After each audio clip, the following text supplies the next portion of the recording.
Welcome to the 19th chapter of the book of Exodus. Israel has left Egypt and had went through a few places where they complained to God, and finally they arrive to the mountain that Moses apparently was on at Horeb, called Mount Sinai, and where they saw the burning bush. This is what I see it as. And it begins, and in the Tritu Minos, third month of the Exodus here. See Exodus right here, Exodus, the Exodus. Well, that's, it's on the next page. It's Exodus in Greek, same as that there. Exodus of the sons of Israel from out of the land of Egypt. So they're only 3 months out. It's not very long. All a million people tracking through the area, going across the Red Sea I think towards the top.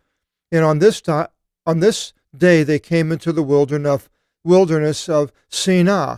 Now Sin is key here because the mountain that I believe that they saw, or that we'll see here, it says, and they lifted away from out of Rephidim, and you can see this.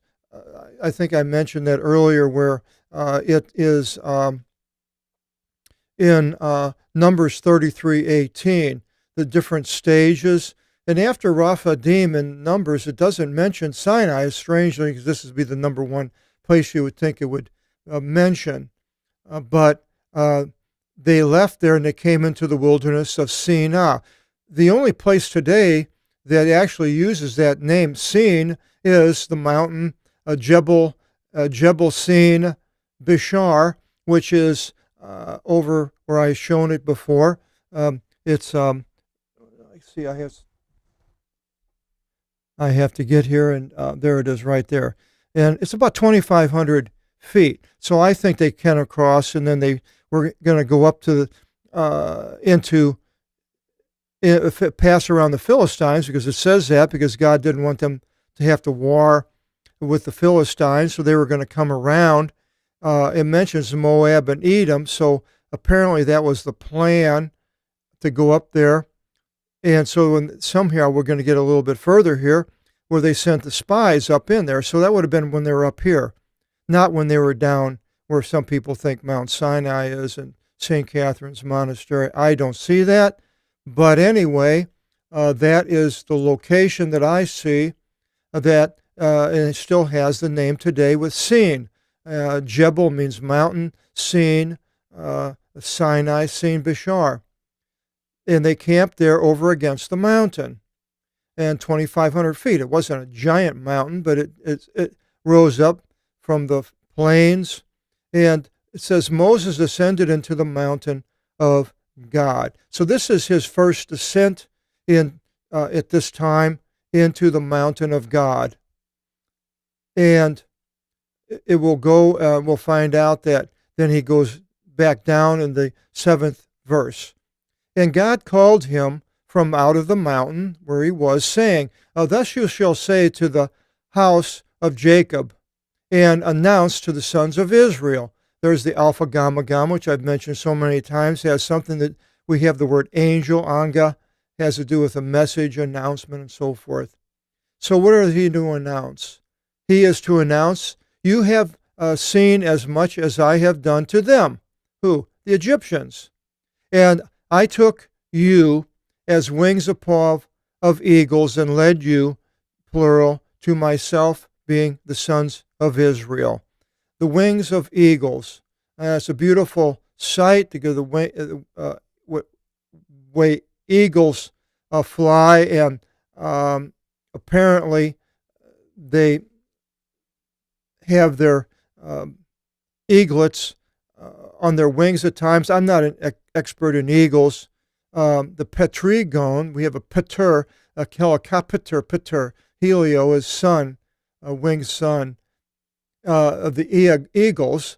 And so God has this protection and deliverance, basically, of a young animals, the young eagles, And I led you to myself. How the eagles take a hold of prey, and you see a lot of these videos with the eagles grabbing hold of an animal, and off they go to be lunch to the eaglets.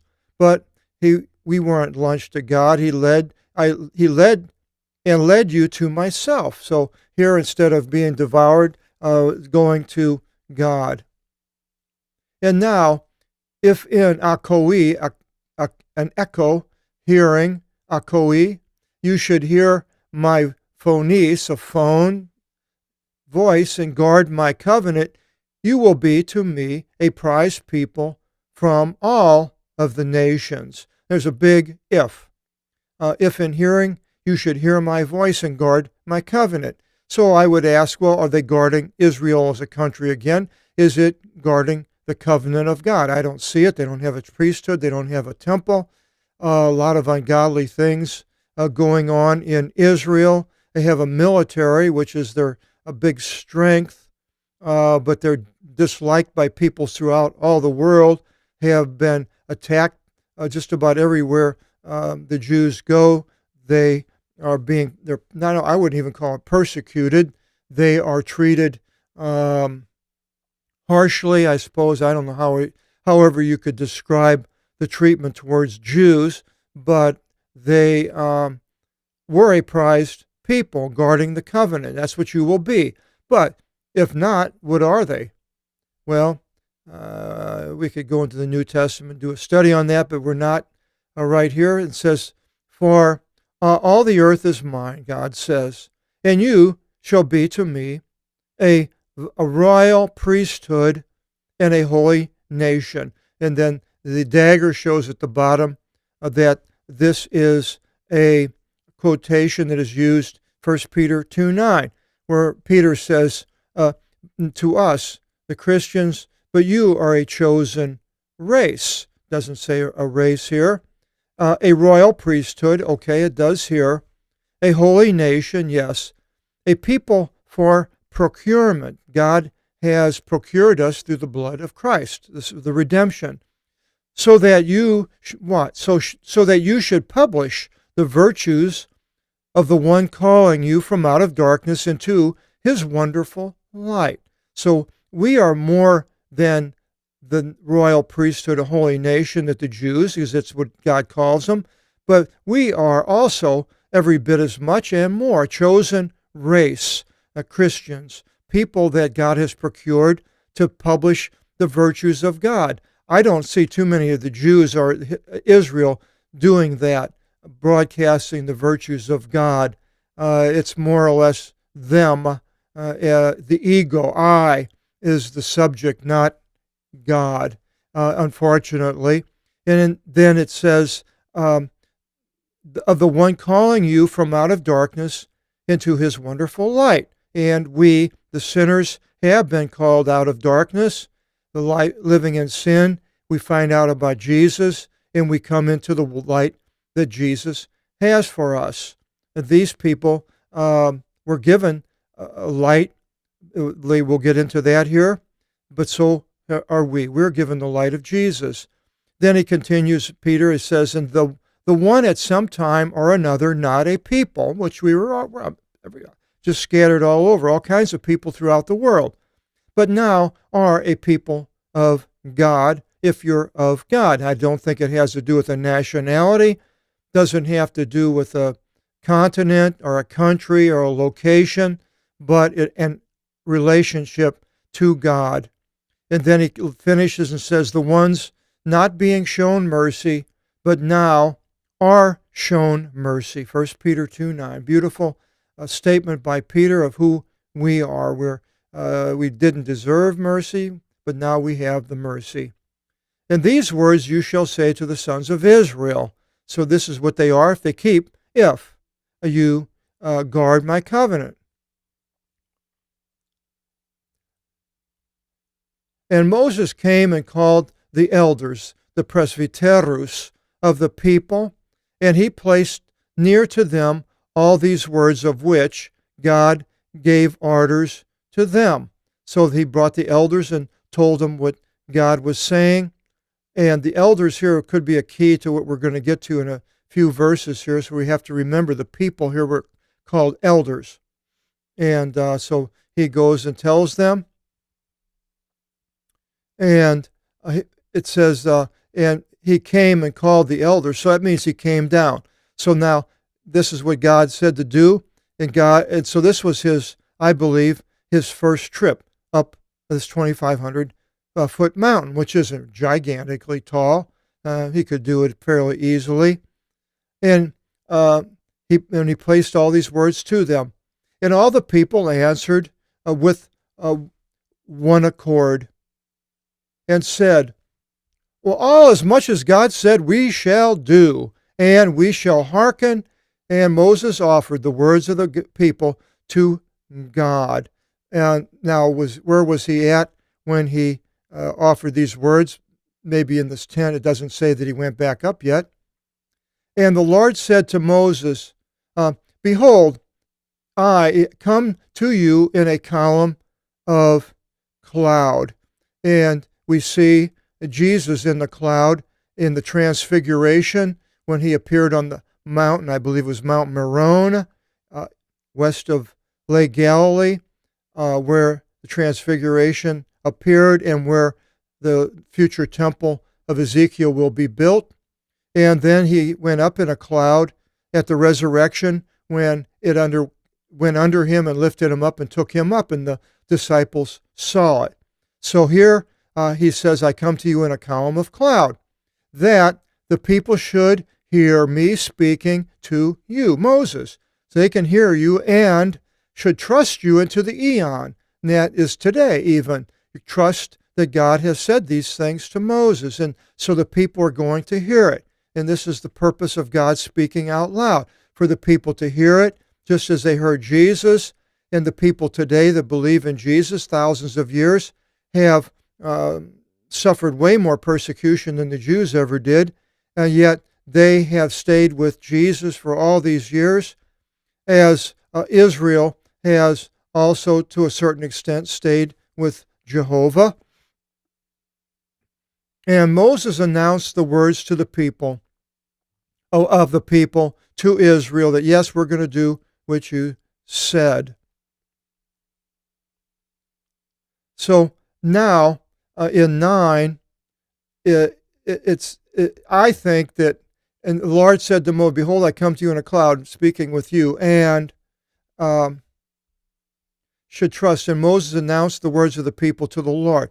Now he might have went up again, and this would have been the second time, because it says, and the Lord said to Moses, in going down, testify to the people. So he had to go up again. If he was down the first time in 7, then he went back up, and the Lord spoke, and now he's saying, the Lord said to Moses, in going down, testify to the people. Now, there's a possibility these are two, what do they call that when two are actually talking about one thing, a disambiguation? I'm not sure what it is, but in going down, testify to the people, and purify them today and tomorrow, and let them wash their garments. So God is going to speak, and at the mountain now he is, so now Moses is going back down, maybe the second time. And let them be prepared for the third day. Try, for in the third day the Lord shall come down upon Mount Sinai before all the people. Reminds me of the third day, Jesus coming off of the cross and coming to all the people and showing himself. And you shall separate the people round about. Kiklo, circle, cycle comes from that. And you shall separate them, saying, well, take heed to yourselves, ascending unto the mountain, and any lightly touching of it. So take heed, watch out, So basically he's saying, when he says take heed, that not to do it. Touching, even to touch it and coming close to it. All touching the mountain by death, it will come to an end. So they had to stay out. Now how they made a boundary, I don't know. His hand shall not touch it, for by stones they shall be stoned, or with an arrow they shall be shot. So the military was around, making sure the people didn't go. And if it also be cattle, or if it also be a man, he shall not live.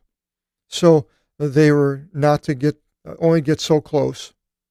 And whenever the phone, the voices and the trumpets and the cloud go forth from the mountain, they shall ascend unto the mountain, not upon, or could be a P is upon, or I think it's unto the mountain, but they're to come to the mountain. And when they hear the voices and the trumpets, and we see the trumpet, it mentions that in Revelation 1:10. I became in spirit on the Lord's day, and I heard a great sound behind me as a trumpet. Trumpets are always associated with the epiphany of God. So then it says, and Moses went down from out of the mountain to the people and sanctified them. So I believe now, again, that's the second going down. And they washed their garments. And he said to the people, be prepared 3 days. Do not come forward to I changed that to a wife, not a woman, because they were married and they weren't to have intercourse with somebody that wasn't your wife. So, I mean, this is what it's talking about here. The Guinea on 1135 can be either a wife or a woman, as we see so many places. And it came to pass in the third day, happening towards dawn, and that would be early, there were phone, voices, and lightnings, and overcast clouds upon Mount Sinai, and the cloud, and the sound of a trumpet sounded terribly, greatly, and all the people were terrified in the camp. So, there's, okay. And Moses led the people for a meeting with God from out of the camp. So he goes, and they all come to this mountain, 1 million people, huge gathering of people, and they stood by the mountain. Mount Sinai smoked entirely on account of God coming down. Mount Sin, see, the Sin is in there, Sinah, the Sin where we have this Jebel Sin Bashar. And so the mountain smoked, and it says in 15:8 of Revelation, and the temple was filled of smoke from the glory of God and from his power. So we see this, another association with the smoke and the fire and the lightning and all these things upon it in fire. And the smoke ascended as smoke of a furnace, and all the people were exceedingly amazed. And there were the sounds of the trumpet advancing strong. Da-da-da-da. I can't imagine. It must have been something to see. Enough to scare all these people anyway. And so this trumpet sounding, advancing stronger and stronger as they're getting closer. And Moses spoke, and God answered to him by voice. So apparently Moses yelled out, said something, and all of a sudden this voice came out of the mountain. And wow, what a experience to have been there to see that. And the Lord, there's a movie, Close Encounters of the Third Kind, where this spaceship comes on Devil's Tower in, where is that, Dakota, I think. And the spaceship comes down, all these things. And this would make that movie look like nothing. This would have been some type of experience that it would just shake you up. And it's so anyway, the Lord, Kyrios, came down upon Mount Sinai, upon the top of the mountain.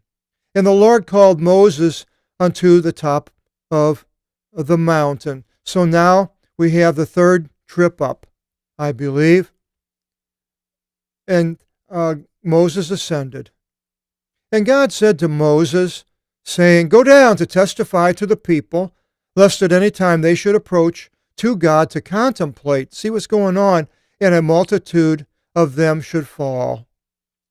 Now here I remember we had the presbyteros, the elders. Here it says, and the priests approaching to the Lord God, let them be sanctified. Well, the priesthood wasn't really developed until later when he goes back up in the next chapter and the priesthood was the laws of the priesthood were given. So who were these priests it's talking about here? Well, I'm guessing that it was those elders, the presbyteros, who were acting in a priestly manner between the people and God. That's my guess, because there wasn't the true priesthood. Doesn't say a priesthood yet, but he does call them. He says they're going to be a holy priesthood, but it's still being developed. And let them be sanctified, separated for God. We are sanctified to be made holy, to be separated for something. Lest at any time the Lord should get rid of, Kyrios should get rid of them. And so they have to be in the right way for it to be acceptable. Otherwise, the Lord is going to get rid. I look at sin. I mean, if you're in sin and you're in front of God, then the rejection is going to be terrible. The only way that you are going to be accepted is through Jesus Christ, through his death and his resurrection of bringing you into right standing in front of God. And Moses said to God, the people shall not be able to ascend to the mountain, to Mount Sinai, for you testified to us, saying, separate from the mountain and sanctify it. So they can't come close. And the Lord, and Kyrios said to him, proceed, go down, and then ascend, you and Aaron with you. So now 24, it's telling him to go back down. This is the third trip down, and they will come up again, this time with Aaron. But the priests, I think elders, as I said, and the people shall not use force, and its Complutensian Polyglot has different word, shall not proceed. So either proceed or force to ascend, to use force to ascend to God, lest at any time Kyrios should destroy some of them. And Moses went down to the people and spoke to them. So they see all this going on and are in wonder and probably terrified. And now Moses is coming back down the third time, and we will find out what happens next. One of the most important chapters in the Bible, as you see, the 10 Commandments. And we'll find out about God's commands, chapter 20, in next video seminar. And hope you'll join us then. God bless.